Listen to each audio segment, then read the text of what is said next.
Welcome to our channel. Today we how to register with Coursera for LinkedIn credential sharing, complete guide step by step clearly.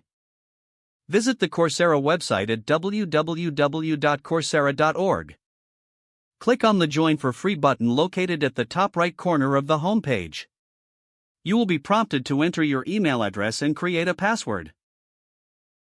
Alternatively, you can sign up using your Google or Facebook account for a quicker process.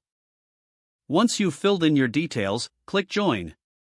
After registering, check your email for a verification message from Coursera. Open the email and click on the verification link to activate your account. Log into your Coursera account using your newly created credentials. Browse the course catalog by navigating to the Explore section. Select a course that interests you and click on it for further details. Review the course content, requirements, and duration before enrolling. Click the Enroll for Free button.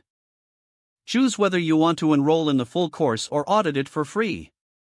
If you decide to audit, you can still access the materials. If you opt for the full course, follow the on-screen prompts to complete your payment. Once you're enrolled, navigate to the course dashboard.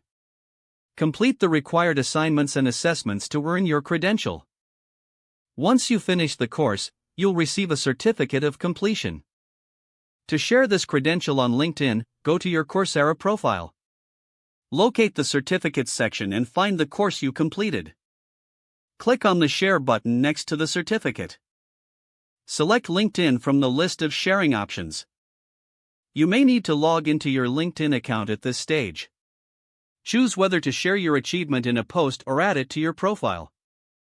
Follow the prompts to confirm and finalize your sharing preferences. Congratulations, you've successfully registered with Coursera and shared your credential on LinkedIn.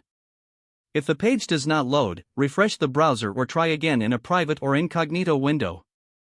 Make sure you are using the correct email address, then retype it carefully to avoid small typos. If your password is not accepted, use the reset option and create a new strong password you can remember.